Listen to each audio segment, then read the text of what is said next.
สวัสดีค่ะเด็กๆวันนี้มาพบกับครูนุชนะคะในวิชาวิทยาศาสตร์เรื่องการเกิดเสียงค่ะเด็กๆพร้อมที่จะเรียนกันหรือยังคะถ้าพร้อมแล้วเราไปเรียนกันเลยค่ะการเกิดเสียงที่เกิดขึ้นจากการสั่นสะเทือนของวัตถุที่ทำให้เกิดเสียงได้เราเรียกวัตถุนั้นว่าแหล่งกำเนิดเสียงแหล่งกำเนิดเสียงมีอยู่มากมายรอบตัวเราสามารถทำให้แหล่งกำเนิดเสียงเกิดการสั่นสะเทือนได้หลายวิธีเช่น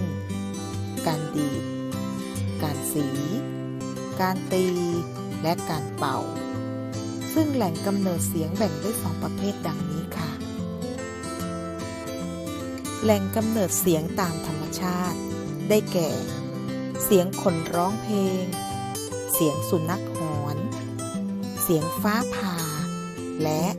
เสียงน้ำตกค่ะแหล่งกำเนิดเสียงที่มนุษย์สร้างขึ้นเช่นเสียงจากสิ่งของและอุปกรณ์ต่างๆได้แก่เสียงจากโทรทัศน์เสียงกีตาร์เสียงสว่านไฟฟ้าเสียงเครื่องดูดฝุ่นเสียงจากคุยและเสียงจากรถไฟค่ะ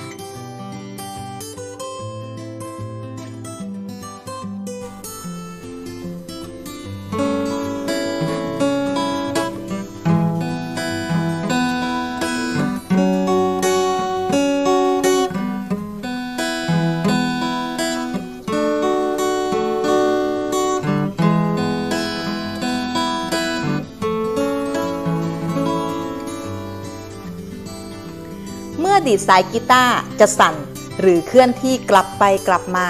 ซึ่งเราเรียกการสั่นหรือการสั่นสะเทือนของวัตถุนี้ว่าแหล่งกำเนิดเสียงค่ะ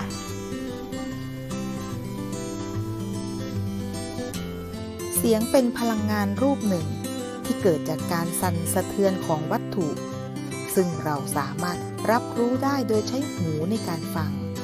วัตถุที่เกิดการสั่นสะเทือนแล้วสามารถเกิดเสียงขึ้นเราเรียกว่าแหล่งกำเนิดเสียงค่ะ